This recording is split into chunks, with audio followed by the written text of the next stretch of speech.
campus da PUC, conheça o aluno de engenharia que tem como hobby jogar diabolô. Encontro de Direito reúne estudantes do Brasil inteiro na PUC Minas. A Anvisa inclui maconha na lista de plantas medicinais, mas o assunto ainda é polêmico. Confira esses e outros destaques desta quarta-feira, 21 de junho. Está no ar o Espaço PUC, você por dentro do que acontece na universidade.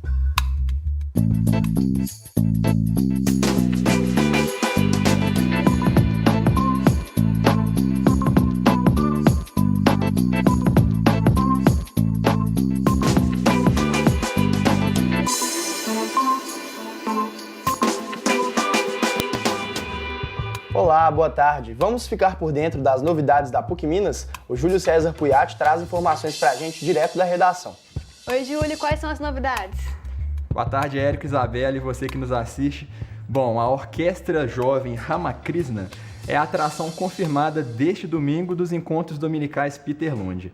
A orquestra surgiu lá em 2005 com uma proposta muito bacana, de apresentar a jovens e adolescentes em situação de risco pessoal e social da comunidade de Vianópolis, em Betim, as grandes belezas da música clássica. O encontro está marcado para começar às 11 horas da manhã no Museu de Ciências Naturais da PUC Minas. A entrada é gratuita, então todo mundo está convidado a participar. Os Encontros Dominicais Peter Lund são uma iniciativa da SECAC, Secretaria de Assuntos Comunitários e Cultura da Universidade. Fica aí que tem mais destaques da nossa agenda agora.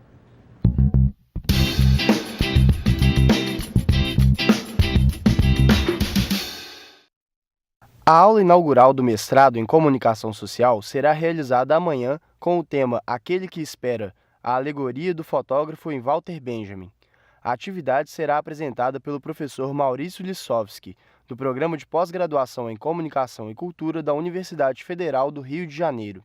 O local da aula é a Sala Multimeios, terceiro andar do Prédio 13, Campus Coração Eucarístico. A primeira apresentação do projeto Música no Adro, em 2017, acontece na próxima quinta-feira, dia 23. A primeira sessão tem como destaque a música popular brasileira, com Lorena e Paulo.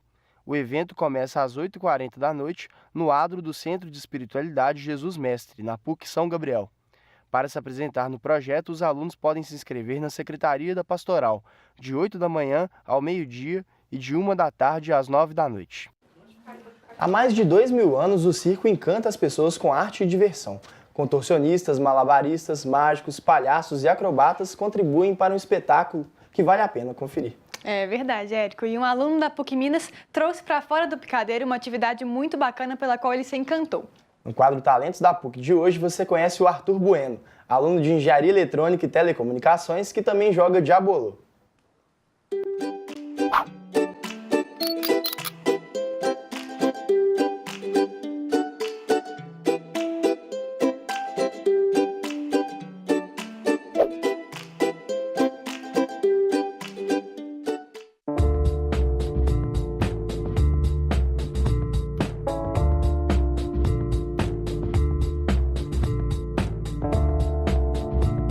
Começou de uma forma inusitada. Eu estava viajando para a praia com meus pais e tinha um pessoal na praia que estava praticando o diabolô e eu não conhecia, eu tinha 6 anos de idade. E aí meu pai decidiu comprar para mim, me dar de presente, e eu comecei a praticar lá mesmo com o pessoal. Tinha o vendedor, ele também ensinava umas manobras e aí foi crescendo o interesse e eu fui aprendendo mais tarde com YouTube, vídeos na internet, etc.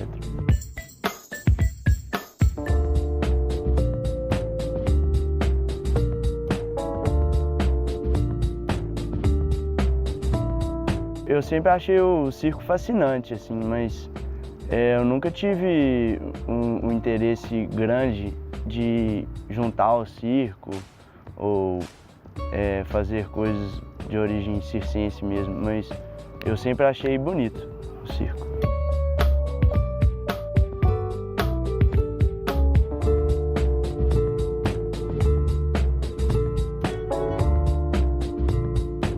Na minha época não tinha smartphone, nem quando eu era criança não tinha nada disso, né? Então a gente brincava na rua, brincava com brinquedos em geral, assim. Eu acho que a criança fica muito vidrada no computador, no smartphone, e aí eu paro de prestar atenção no mundo real, né? Então eu acho que hobbies diferentes são bons para o aprendizado.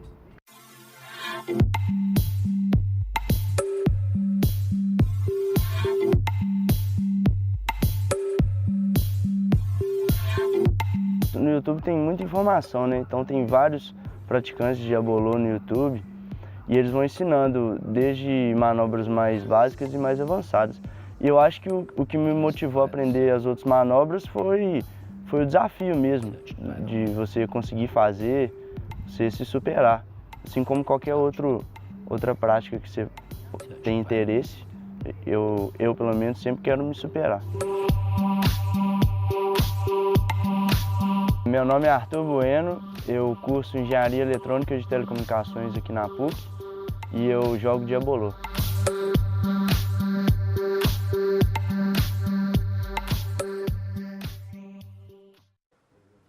A PUC Minas sediou pela primeira vez o Encontro Mineiro dos Estudantes de Direito. Nessa edição do evento, o tema foi o direito constitucional, uma discussão fundamental em tempos de cenário político tão conturbado. A PUC Minas recebeu pela primeira vez em 32 anos o Encontro Mineiro de Estudantes de Direito, o EMED. Com uma programação recheada de atividades, alunos de vários cantos do país se reuniram para discutir os desafios da profissão no contexto atual. O tema do evento, ele é um tema grande, mas basicamente ele fala da crise do Estado brasileiro, né, na representatividade. E essa crise que faz com que o nosso poder judiciário ganhe força com o enfraquecimento do poder executivo. E ele é muito importante porque ele extrapola a sala de aula, ele extrapola as condições e as discussões que se faz só tecnicamente e passa a discutir as questões maiores do direito do Brasil. O evento promoveu reflexões sobre aspectos amplos do direito, como as ações de falência empresarial e a segurança pública.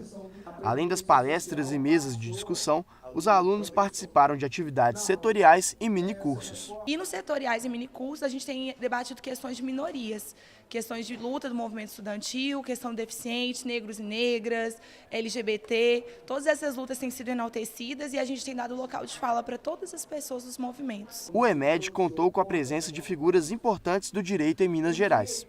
Uma delas foi o presidente da Seção Mineira da Ordem dos Advogados do Brasil, que ministrou uma palestra e reforçou a importância do evento para a comunidade acadêmica. Olha, eu falei sobre a reforma trabalhista e os principais impactos que ela vai causar na classe trabalhadora e os efeitos no direito do trabalho. Isso é um tema extremamente importante nesse momento, porque a população brasileira não está consciente do que vai acontecer com ela depois que essa reforma passar e dos prejuízos que os trabalhadores terão. A organização foi do Diretório Acadêmico do curso de Direito.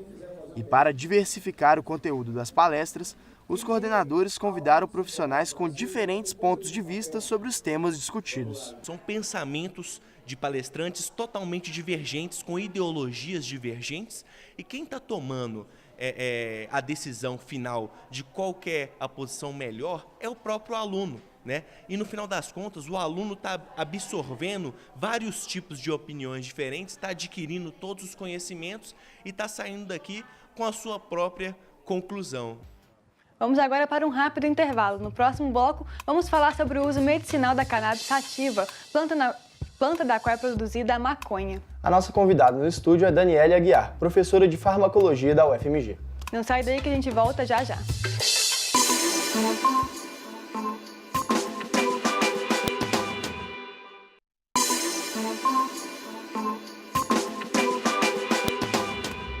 Estamos de volta e o tema agora é o uso medicinal da maconha. Em maio desse ano, a Agência Nacional de Vigilância Sanitária, a Anvisa, deu mais um passo para reconhecer o uso medicinal da cannabis sativa. Em 2015, a Anvisa liberou o uso de substâncias derivadas da maconha, como o canabidiol. E desde 2014, a cannabis sativa ganhou notoriedade no país por auxiliar no controle de convulsões em epilepsia. Essa é Sofia.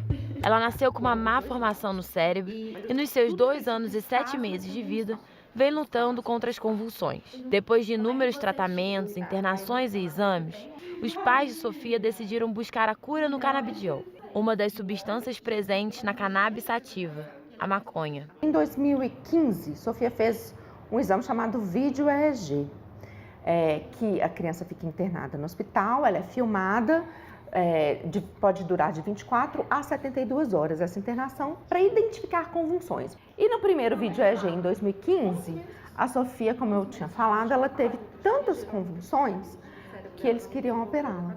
O que a gente percebeu? Que logo no início do uso do canabidiol, né,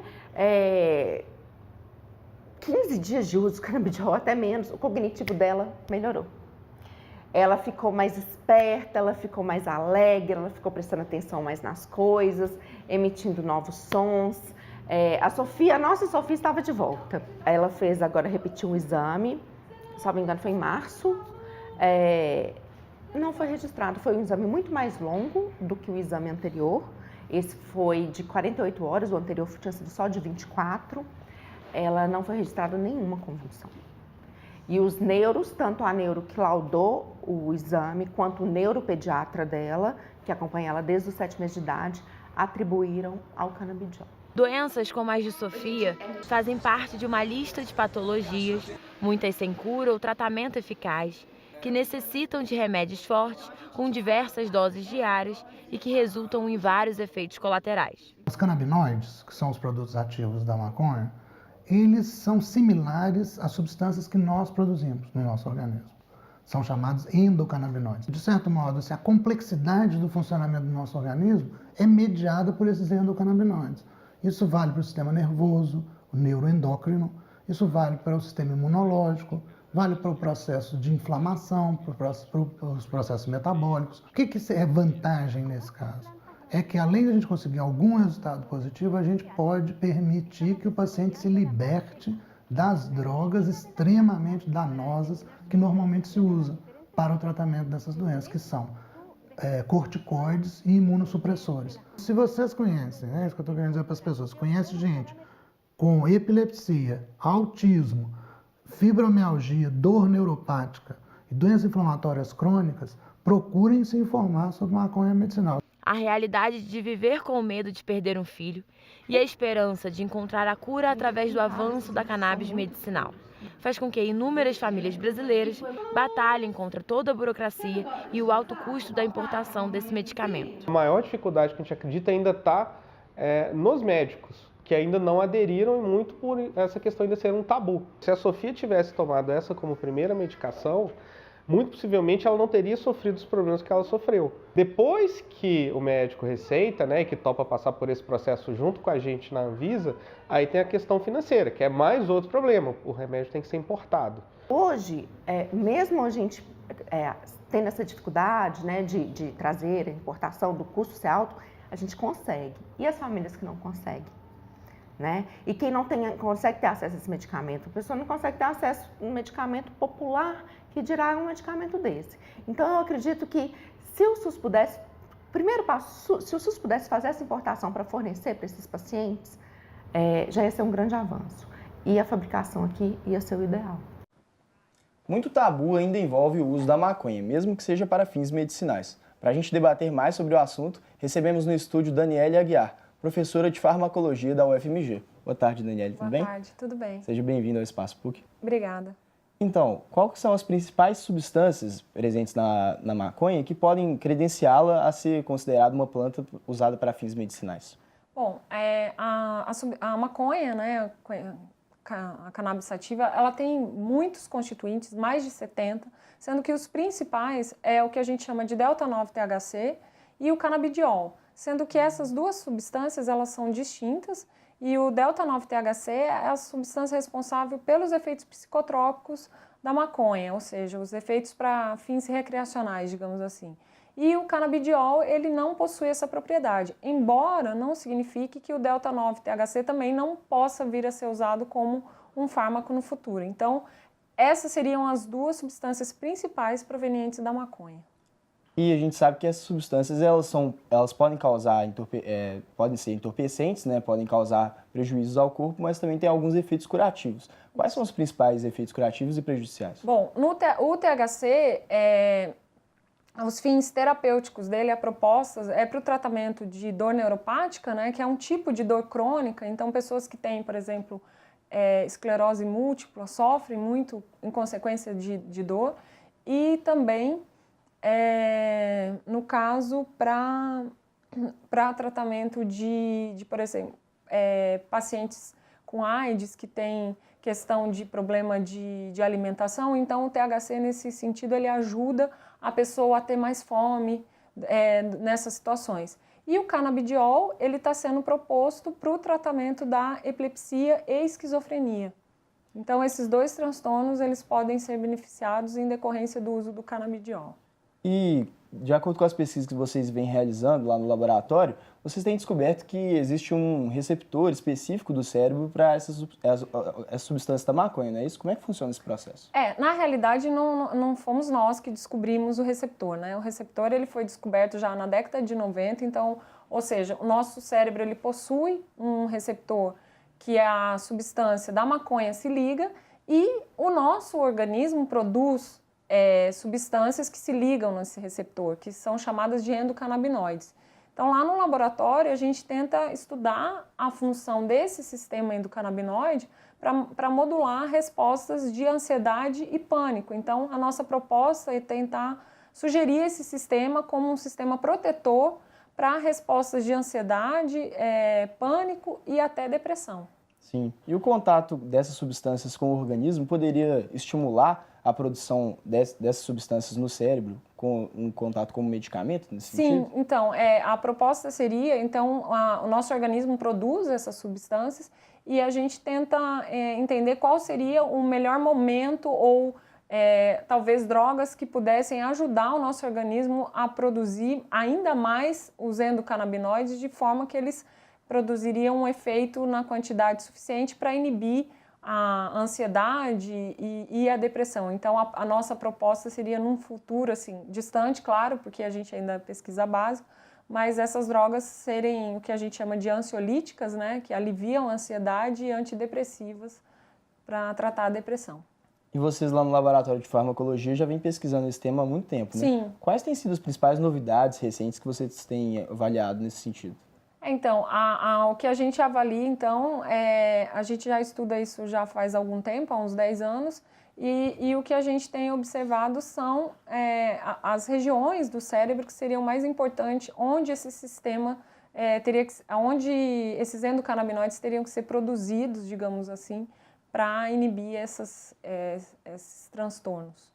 Sim. E quais são os principais obstáculos hoje que você enxerga para que essas substâncias sejam produzidas em maior escala e possam chegar à população de uma forma mais acessível? Especificamente da maconha, é a questão da liberação mesmo, né? Então, o fato da Anvisa agora ter classificado e ter permitido que o THC e o canabidiol entrem na lista de substâncias da Anvisa, isso a gente acredita que vai facilitar a questão da importação, porque a gente, mesmo sendo pesquisadores da universidade, a gente não consegue adquirir, então o THC não dava para comprar, então acredito que agora a gente vai conseguir importar essas substâncias e poder fazer mais ensaios, e inclusive as pessoas que trabalham na clínica, porque no caso do canabidiol e THC, eles já são estudados em seres humanos, então isso é muito importante porque a gente precisa saber qual é a faixa de segurança dessas drogas, se elas não vão induzir efeitos colaterais, até que ponto elas vão ser benéficas.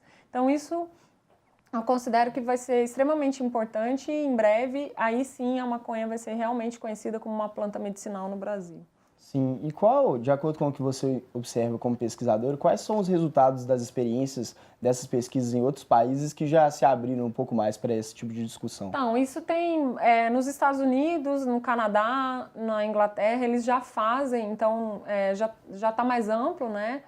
O estudo do THC especificamente para o tratamento de determinados tipos de dor. Então, nesse ponto, o avanço deles é maior em relação a gente, justamente porque lá o uso é liberado para esses fins. E aqui, até então, era só, acho que em 2016, se eu não me engano, 2015, liberaram o canabidiol, então começou a facilitar, mas de certa forma, porque a venda é extremamente restrita.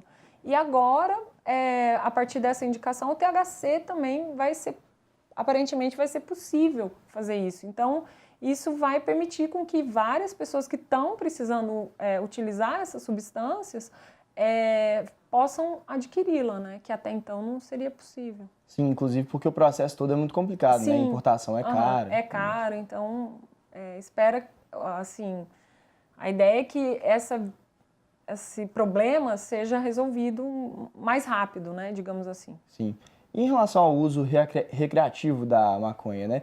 Qual é a comparação que é possível fazer entre os riscos causados ao organismo pelo uso recreacional da maconha em relação ao tabaco e álcool, por exemplo?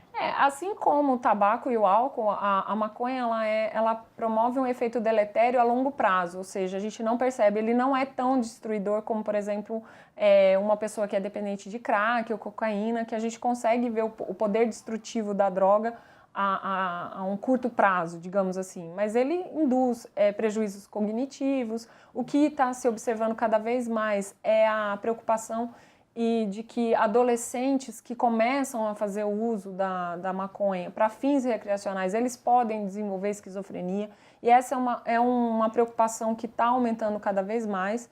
Então, assim, é uma droga que tem grande potencial para fim terapêutico, no entanto, ela tem limitações. E é por isso, e é importante que a gente estude essa droga para a gente poder saber qual que é a margem de segurança dela e aonde que ela vai fazer bem e onde que ela vai fazer mal. Em relação a essa margem de segurança, o contato, por exemplo, com o canabidiol, que é uma das substâncias presentes nesses medicamentos, ele pode causar dependência também? Então, acredita-se que não, tá? O canabidiol, ele é uma substância peculiar, ele é presente na maconha, mas ele não induz efeitos psicotrópicos, então, ou seja, ele não tem o poder de causar dependência como o THC. E isso já é uma grande diferença. E ele, sim, já está em ensaios clínicos e está se mostrando muito eficaz para o tratamento da epilepsia, mas não todos, tá? Então, a epilepsia, é uma doença que existem vários tipos, então a gente não sabe se o canabidiol vai funcionar para todos os tipos, eu acredito que não. Então, essa é uma das perguntas que a gente ainda precisa responder. E também para tratar a esquizofrenia. Então, ele também já está em ensaio clínico para tratar a esquizofrenia.